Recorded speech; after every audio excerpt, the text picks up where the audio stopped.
Guess who's back, back, back, back again, again, again. IARESMART's back, back, back. Tell a friend, friend, friend. Hello, it is IARESMART. I'm back from my little vacation. It was very fun. Thank you for asking. And yeah, so I'm back today, and it's time to make a new video. So today, I've been thinking a lot about the Star Wars Special Edition because I recently picked up this little thing. I mentioned it a couple times in the videos because it's interesting, right? See, there's the original theatrical releases of Star Wars. You know, Star Wars, then Empire Strikes Back, Return of the Jedi, and you know those were pretty good. But at the time, you know, George Lucas was limited by the technology of his time. So then in like the 90s, like 95, I believe, right before he made the prequels, he made these, which is what's like it was the home release on VHS, digitally remastered, with THX. You know the THX sound effect where it goes like duh. Yeah, that one. That's what these are. But they're pretty much unchanged. Like besides a couple visual things and sound things, they look better and they sound better. But other than that, it's the exact same as how it was released in the films, for the most part. However, in 1997, George was like, hey, the technology is better now. I have this thing called CGI. You know what I'm going to do? I'm going to take my original perfect creation that everyone loved and ruin it. Actually, he didn't really ruin it. The point of this video is I'm going to talk about the good and bad special edition changes. Oh boy, the Star Wars Special Edition. I have this on VHS too. I have a big collection of Star Wars stuff. So anyway, this is, you know, the Star Wars original trilogy with all of those amazing special edition changes. Ooh, don't you just love to see it? Han's, you know, not Greedo shooting first and Han's head awkwardly moving. CGI Jabba. Ooh, oh, the Jabba the Hutt scene with all the dancers. Oh my goodness. We're going to go through all those special edition changes. There are quite a few, including a lot that people don't talk about as much. So we're going to go through the good ones, the bad ones, and the I don't know ones, because there's a few I'm kind of undecided on whether or not they're good or bad. So maybe you can help me out, you know, leave a comment when we get to that point in the video. So yeah. But yeah, so there was the original release of Star Wars, then there was the home release, which is pretty much the same, but just a little remastered to look better. Then there was a special edition, which was very polarizing, because it changed many scenes. And then they released the prequels, and they did a couple, they made like one or two changes to Phantom Menace, but for the most part, those were unchanged. And then in 2012, they released the DVD release for Blu-Ray, and not to be confused with Ray, but Blu-Ray. They had these, and yeah, they changed a couple of things, but yeah. And then they have the Disney Plus release, which is like the official 2019 release of Star Wars movies, with a couple other changes, really only one notable one.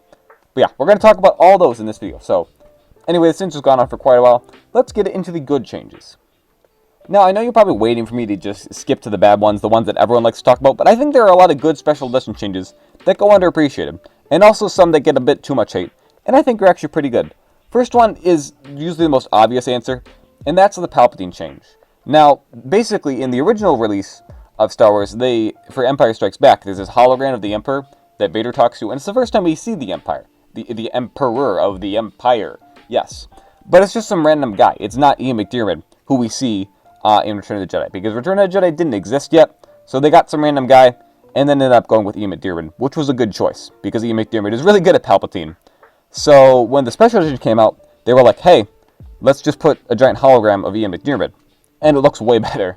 So this is probably like the best special edition change, totally justified. Like the original guy was okay, he did a good job, but it just looks way better when you have Ian McDiarmid. It's not only his hologram face, but also his voice. His voice is way more Palpatine Emperor. Like, with the other, I just cannot compare. It's like a bad impression of Palpatine. So, actually, Ian McDiarmid, very good change for that first one. And next up is probably my most controversial opinion that's going to be on the list. I think a good change is Jedi Rocks, okay? I know everyone hates this scene and it's so bad, but Jedi Rocks, though, where it goes like, dun na na na na dun dun dun na na na na na na na na na na da da na na na. I love that song so much. Yeah, I get it. It's CGI weird dancing creatures that look really dumb. I get it. But also in the original scene looked kind of weird too. The song is actually different in the original scene, and I like both songs. The first one's like da da da da da da da da da da da da da da da, and Cy Snoodles is like a puppet, which looks really weird. And I think like the CGI one looks better, but at the same time it looks bad because it's CGI. Like it looks bad, but I think it's still an improvement over the puppet, because the puppet's kind of freaky looking. But yeah, that scene is bad visually, but I love Jedi Rocks. It's such a good song. I don't care what anybody says. I'll listen to Jedi Rocks all day. It's so good. Even when the guy goes like da da da da na na na na da da, and he like spits all over the camera. I love it. It's so good. Also, another thing I'd like to mention for that scene, you may not have noticed, but in the original version, it's basically just like a short musical number, and the green dancer lady, Ula, she just like falls into the pit, and that's it. The scene ends, and we don't know what's down there, which is pretty good. But they added the scene in the special edition where we see we can see her fall in, which is crazy. This film was filmed like 20 years later, and they got the original actress, and she looks the same, which is pretty crazy. But anyway, she came back and filmed the scene where we actually see her in the Rancor pit for a bit. We see her really scared, and we see her scream, but then it cuts away before we see the big monster, which sets up the scene where Luke actually fights the Rancor really well. So I think that's one that goes underappreciated. Most people just complain about Jedi Rocks, and then forget that whole new scene was added. So yeah, I really like that change. Next up is another one, but I absolutely love the changes they made to Cloud City. Cloud City is one of the coolest looking planets in all of Star Wars, and they just changed it just a little bit. That looks really great. The CGI is still kind of bad for some of the city shots, but the ones where it's like evening and it's like really orange, it looks so good. Where the shots of like the Millennium Falcon flying around into the city and like landing on the platform, it looks so good. Like the original matte paintings were pretty good, but the actual like CGI, they look so good. I love those shots. And also when they're running through the hallways, originally the hallways were just white, no windows whatsoever, but they added the windows where you can see like the orange on the outside against the white of the inside. Dude, it looks so good. I love Cloud City so much. I want to live there. Can I live in Cloud City? That's what I want to do. I'll take Rey on a date to Cloud City. It's such a nice place. Like, it's so cool. I love Cloud City. Also, they did manage to keep in Will Hood, the most important Star Wars character, carrying around an ice cream maker. He's so great. Also, he's in the Lego game, so I was really glad to see him there. He gets his whole mission in Cloud City. It's so fun. So yeah, that's pretty cool. Now the next one is one I'm still kind of iffy on. I'll talk about it later. Like the end of Return of the Jedi, where you have the big celebration scene. On the one hand, like there are a lot of changes in just this one scene, and I'll kind of split them up here and there. Specifically, I'm going to talk about the new song they added. I love the celebration song. It's a perfect way to end the saga. Well, not counting the sequels, but I really love that song where it's like da da da na na. John Williams, amazing. Like I know everyone talks up like Duel of the Fates and all these other great songs he made, but that song is just like a perfect way to end, well, Return of the Jedi specifically, and I guess the original trilogy. It's just such a perfect end. I love that song so much, and you just see everyone celebrating, and it's like, woo, galaxy saved. I mean, besides the fact that we just got rid of the best government in the galaxy, but whatever. Galaxy saved or something. The Empire is gone. Whatever. And also, don't worry about the whole new canon stuff where the Empire actually existed for a couple more years longer. The Empire just totally ended right there and then. Yeah, that's how it happened. So, anyway, but I really like that scene just as it is in the movie and the way they changed it to add the new song. I'll talk about the original song later because it's pretty weird. But also, another thing, they added these new shots of like all the different planets. Like because in the special edition change, they just added like the other shots. Like there was like a Bespin City shot and Tatooine, I think, too. But then in the Blu-ray, Blu-ray release, they added all the prequel planets, which is pretty cool. There is another change I will mention later, but I think it's cool. I like to see the different planets. It kind of ties the prequels and the sequels together. I mean the prequels and the originals together. So it's cool. I like it. Next up is a pretty simple one, but it's the explosion rings, Basically, when Alderaan blows up, originally it was just kind of like boof, and that's it. But then they added this ring of explosion that goes around. It looks really cool. Same with both Death Stars when they blow up. It's a very simple change. You probably wouldn't have even noticed had I not mentioned it, but it's nice. Like when you watch the original version, when I was watching on here, I was looking at the explosions like, wait, where's the ring? I remember there being a ring, and then I looked it up. I'm like, okay, yeah, that is a change. They did make that change. I was really thinking like I had just forgotten or something, but no, it is a change they made, and I like it. So it's a good change. It doesn't change very much, but it's nice. I like it. Next up is the Wampa in the cave. I've seen some people say this change is bad, and I really don't get it. In the original version, the Wampa cave that Luke is captured in, you just kind of see like an empty cave, and then there's like a weird like noise, because all we had seen so far was just the arm of the Wampa that like attacks Luke, and that was it. That's all they made. But then for the special edition, they added an actual like full puppet of like the Wampa eating the Tauntaun. It's really scary.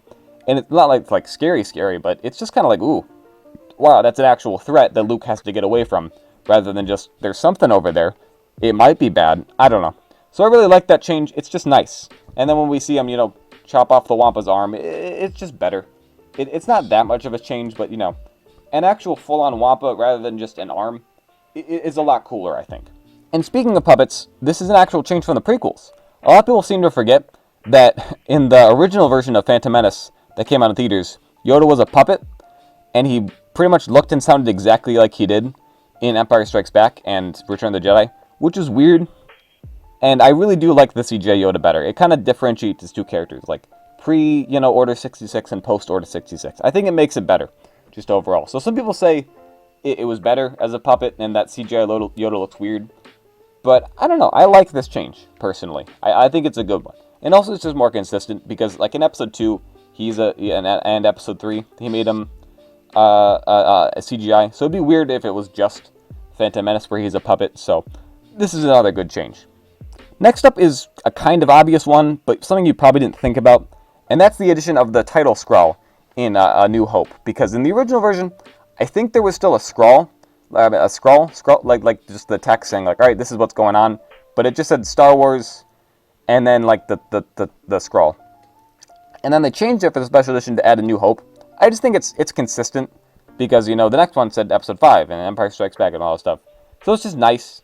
Again, it just keeps things consistent because originally George didn't know if Star Wars was gonna have a sequel.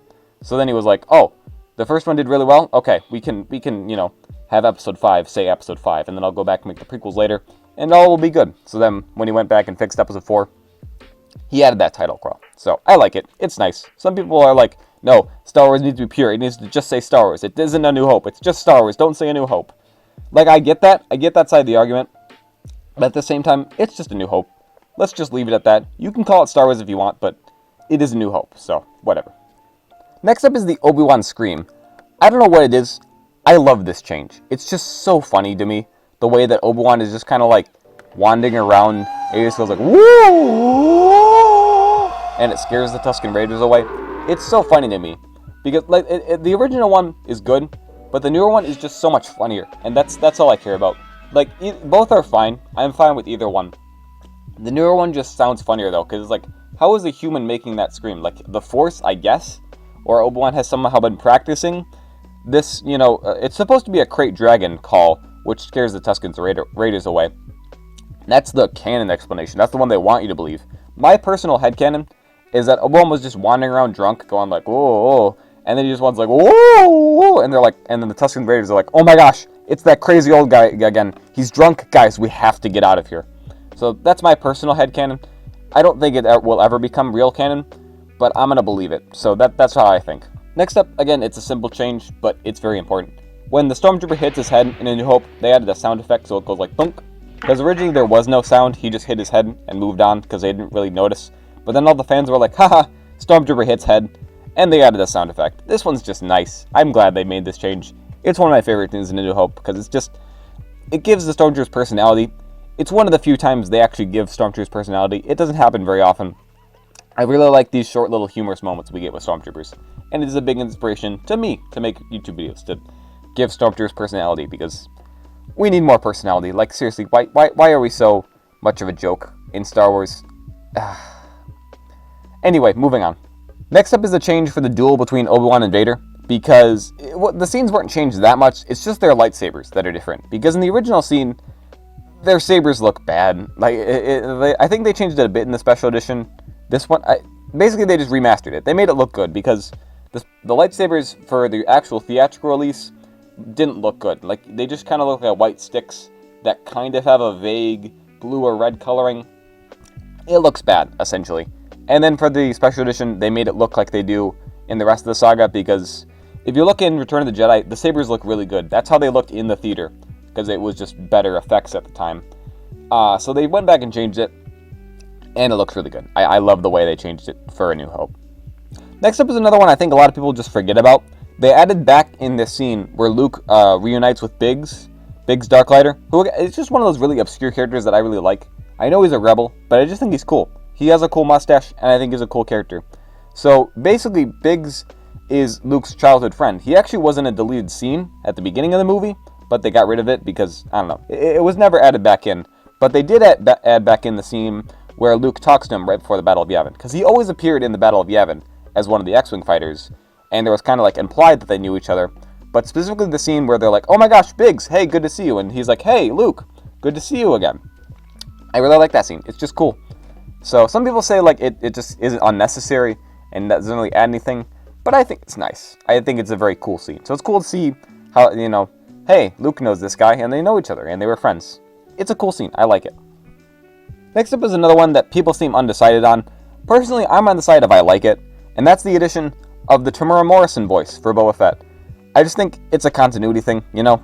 Because the original voice is good, but we already established in the prequels that Boba Fett is, you know, the son of Jango, who's played by Tamura Morrison. And then later in Book of Boba Fett, we see Tamura Morrison playing Boba Fett. So, like, we might as well just have, you know, him do the voice of Boba Fett.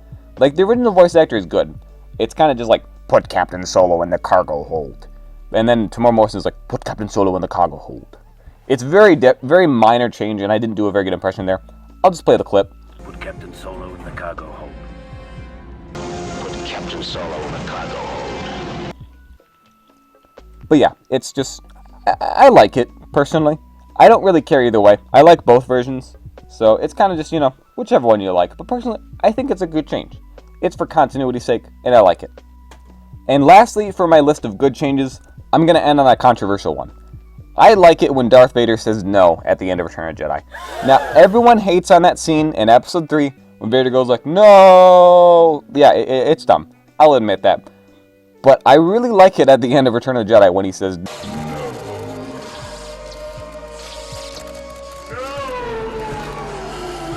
Now, everyone hates this one. I don't know. I've found very few people who actually like this change. But I just like it, right? I was watching this version, expecting him to say no when he, you know, picks up the Emperor and throws him. But he doesn't. And I think the scene feels awkward with it. Maybe that's just because I'm used to it. But he's just kind of like standing there. He looks at the Emperor, looks at Luke, and just picks him up and throws him without saying a single word. And I think it's really awkward. Like he doesn't have to say anything, but and that's what he doesn't. He doesn't say anything. And it's just like I think it makes more sense when he just says like no. It's just him getting all angry and, you know, finally like takes up the Emperor. I think it just makes more sense. Okay. Also, it's kind of funny. It is kind of funny the way he says no. Like, I just like it. Okay. I like this change. I think it's good. Maybe it's just because I've just grown up with it and I'm used to it. But really, watching that original scene without it, it was just missing. I felt like that scene was just missing something, and I think that no was just what it needed. So George Lucas, I like the no. You and I can be the two people in the entire world who like that change. Everyone else will hate it, but I like it. Okay, so you made it this far in the video. It's now time to do the bad ones. Did you just skip to this part? You might have just skipped to this part. Anyway, we're going to start with the most obvious one.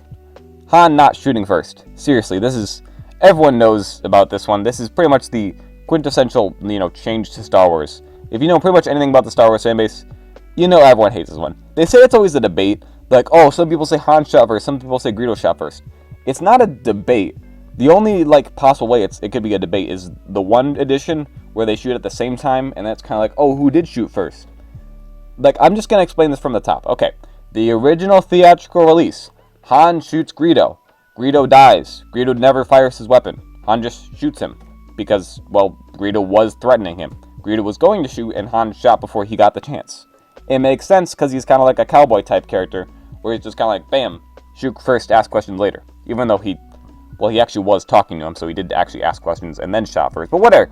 Anyway, he's just that kind of guy. And then George was like, no, he's supposed to be like a good guy cowboy character. He's not supposed to be the shoot first kind of guy. So for whatever reason, in the special edition, he makes it so that Greedo shoots. Han awkwardly, like, shifts his head like this. I don't know how. He somehow has inhuman reactions that he can, like, move his head to avoid a gunshot, a blaster bolt, which moves pretty dang fast, and then shoots a split second afterwards, which is like, what? Like he can't, like, see that he's firing, react, and then shoot himself. Like, okay, he shot, now I can shoot. No, they were going to shoot at the same time. So whatever, yeah, there's that one. Then the special edition, like, DVD release, they made it so that they shoot at pretty much the same time. Greedo still shoots first by like literally a frame. It's pretty much a frame of difference where Greedo fires and then you can see Han's gun firing. If you slow it down that much, it's ridiculous. It's at this point it's just like, can we stop? Can we stop changing the scene? We'll just leave it be. However, for the 2019 version, they changed it again because they're like, hey, before they shoot at each other, let's just have Greedo say McClunky. McClunky. Wouldn't that be cool? Like, I think this line's kind of funny, but it's just like, stop. Please stop changing the scene. Either go with the original, but just stop changing it, okay? Can we stop with this scene? Also, can we just end the debate? All right, Greedo shot first in the now canon version, but they shoot at the same time, so it doesn't matter. They were both shooting at each other. Neither of them had time to react to either one. They were shooting. Both of them thought they were shooting first. It's just they shoot at essentially the same time. Like, such a stupid debate. Okay, let's move on. Next up is another one that's just weird and dumb. In the scene where R2 meets Obi-Wan, they added rocks in front of his face. Why? I could not tell you. It's such a minor thing you probably didn't notice until I'm telling you now. They just put rocks in front of R2. Yeah, they look good. Like, you don't notice their CGI because most people didn't notice this. But it's just dumb. Like, why does he need to have more rocks in front of him? Whatever, we're moving on. Next up is a deleted scene that they added back in with a ton of bad CGI. Yes, it's the Jabba the Hutt scene. Now, interestingly enough, in the original release of Star Wars, this scene never was in the movie. Now, some people say, oh, actually, it was like this just guy, and then they changed it to Jabba, which is kind of true. The original scene they filmed with just some guy in a big coat. However, that scene was never in an officially released version of the movie, so no one ever saw that version. The scene was then used for the special edition, and they put a CGI Jabba over it, which includes Han walking behind Jabba, stepping on his tail, which required him to like CGI do this, and it looks really bad. Also, Jabba just looks bad. It's a dumb scene. It's literally just the Han shoots Greedo scene. It's the same dialogue of like, Han, you dropped your shipment, you owe me money. But now he's talking to Jabba directly, and it's dumb. Also, Greedo's there in the background. Why? There's two Greedos, actually? I don't know what that's all about. They just had the same guy. Like, I guess it could be different Rodians. I think that's the canon explanation. But they're wearing the same outfit, which is dumb. And also, Boba Fett looks directly at the camera. It's such a dumb scene, and I hate it. Next up, we're going back to that scene I was talking about earlier, the celebration scene at the end of Return of the Jedi. Now, you may be confused because I thought I said this change was good. However, they released possibly one of the better songs, which is Yub Nub.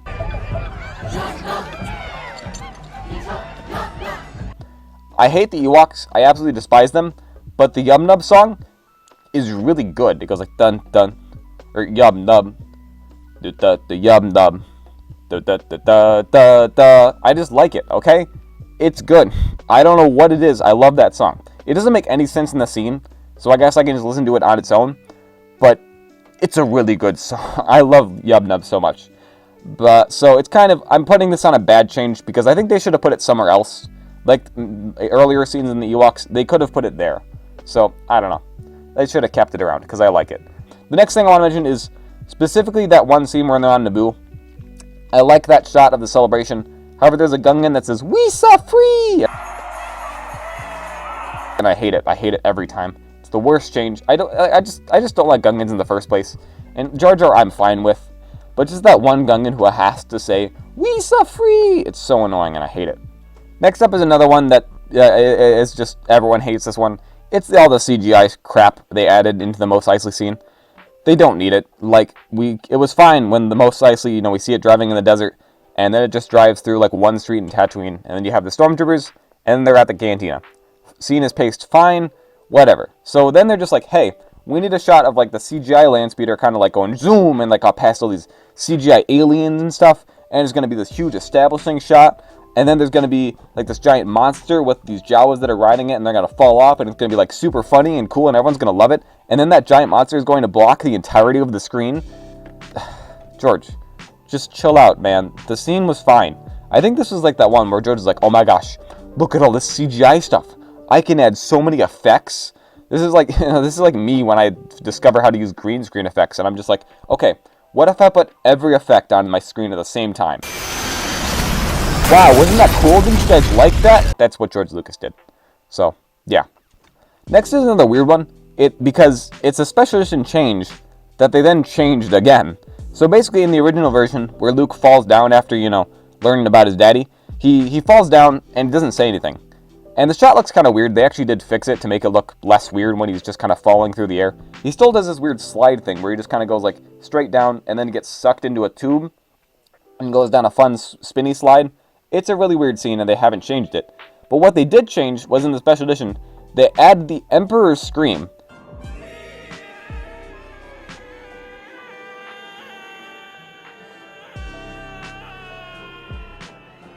In Return of the Jedi, it's still the same scream. But for whatever reason, they're like, hey, you know that screaming sound effect? Let's just have Luke yell. I don't know why they did it, but thankfully in the DVD release, they did change it. So, again, this is just one like, what were they thinking? What happened? Was this an accident? Did they mean to do this? Whatever. Okay, it's on to the last part of the video now. And now we're in the I don't know section, because I don't know how I feel about these. First up is the Anakin Force Ghost. I honestly don't know which one I like better, because on the one hand, I think it makes sense to have Anakin. It's like supposed to be like, it makes more sense for the audience to be like, oh, hey, you watch prequels? Yeah, it's Anakin. This is Anakin's Force Ghost. Because if you watch prequels, and you watch Return of the Jedi, you might be like, who's this guy? Like, I know it's the same guy who played, Unmasked Vader. Sebastian Stan, I believe is his name. Like, it's the same guy. But, like, you can kind of figure that out. But still, it's just kind of weird. Because, like, we never see him not as Vader, so to see him as Anakin, it's just kind of strange. It doesn't really fit. But at the same time, I just think it makes more sense than seeing Anakin. Most people who don't like this change are just like, well, I hated Hayden Christensen, so I don't like seeing him in Return of the Jedi. I think that's kind of a dumb argument, but at the same time, I do think it's cool to see Sebastian Stan. So seeing the original version with him is cool, I guess. So I like both versions, and I can't decide which I like better. That's why this is in the I don't know section. Next up is Darth Vader eyebrows. It's another thing, like, why? At the one hand, yeah, it doesn't make sense for him to have eyebrows because they burn off. But at the same time, do you really have to change that? I have eyes, They're right under my eyebrows! Like, did you really have to CGI his eyebrows away? Like, I don't really care either way. It's just something I have to notice every time I watch Star Wars. I'm like, oh yeah, Darth Vader doesn't have eyebrows because he did originally, and then they changed it. I don't know. It's another continuity thing, but this one I really don't care about that much. Because, I guess the eyebrows specifically wouldn't grow back, because the rest of his hair didn't. But, like, maybe just his eyebrows would? I don't know. Next up is this scene where the Stormtroopers are in the desert, and they say, look, sir, droids. Which is a really weird scene. Like, the Stormtrooper literally picks up, like, a ring, and is like, look, sir, droids. Like, seriously, dude, we're not that dumb, okay? You found, like, a tiny ring? It's not a droid. Like, I guess it's a droid part, but, like, whatever. And I'm thinking too deeply on this. Anyway, the point of this scene is that they added CGI dewbacks and the shuttle in the back, which is a pretty cool shuttle. I like that shuttle. But I don't know why it needs to be added into this scene. Like, the scene worked fine without all that stuff. So, like, they had big puppet dewbacks, and then they just replaced them with a CGI one. I don't know why. I'm fine with this scene. I think it's cool. Like, it's one of the better looking CGI shots in my opinion. But, I don't know. Next up is the big Stormtrooper hangar. If you're not familiar, there's a scene in the Death Star where Han Solo chases like 8 Stormtroopers down a hallway. I don't know why they're running from him. They definitely could all just turn around and shoot at him, but whatever. He chases them all down. Then he goes into a room, and in the original version, it's just like a couple more Stormtroopers all in this room that then shoot at him, and he's like, oh no, and then runs away. It's a funny scene. It was supposed to be a funny scene. For some reason in the special edition, they're like, hey, what if we had a hangar filled with like 1 million Stormtroopers? It's the most crazy thing. Why are they all just standing in there? But at the same time, that's super funny. Just having a bunch of Stormtroopers around, like, having like a couple, that's funny. But having like a couple thousand behind this door, that's super funny. So it's more funny, and I like it for that. But at the same time, why? Like, we have better things to do than just stand around in rooms. That's not all we do. We don't just stand in rooms and wait for someone to go turn the corner. Like, we have better things to do. So, I don't know. Another one I want to mention is, there's this really weird scene where Boba kind of like flirts with the dancers in Jabba's palace. That was added in. I don't know why. I think it was originally a deleted scene that they just added in back. It's kind of weird. Some people say it doesn't fit for his character. Personally, I think it's super funny. It's more in line with the Robot Chicken version of Boba Fett, which I think is really funny. Just this really overconfident guy who's just drunk and then falls in the Sarlacc pit. I think that's better than the actual version we got of just, he's foul, even though he was the best bounty hunter in the galaxy. he fell, and it's like, oh, and then he gets this cool redemption story in Book of Boba Fett. I like the the Robot Chicken version. Boba Fett was drunk, he fell in the Sarlacc pit, and he was just kind of a jerk. He was just kind of flirting and dancing, like, hey babe, we should like go out, I'm Boba Fett, I'm like so cool. I like that version of Boba Fett better. Can we have that version, please? So yeah, that's one where it's, I don't know, it doesn't fit with canon, but I really like it. I think it's a funny scene. The last one I'll mention is the change they made to the Sarlacc pit, where they gave it extra tentacles and a huge beak and like a scream sound effect. It's just weird. It's like, okay, I'm fine with it, but at the same time it looks bad, and the scene was fine without it, so did you really have to? But whatever, it's just another weird change that they added, so whatever. Alright, that's it. That's all the special edition changes. There are some other really minor stuff that I kind of mentioned, like I think there's like a CGI sandcrawler I forgot to mention, and just some other stuff that just was made CGI for pretty much no reason, but I got all the big ones, and some other lesser known ones. So, if I forgot any, let me know, and let me know what's your favorite and least favorite Star Wars specials and change in the comments. But other than that, yeah, that's it. Hope you enjoyed. I love making videos where I just talk about Star Wars. I could talk about Star Wars for hours on end. So I probably should stop myself because I will talk for another hour if I don't end this recording soon.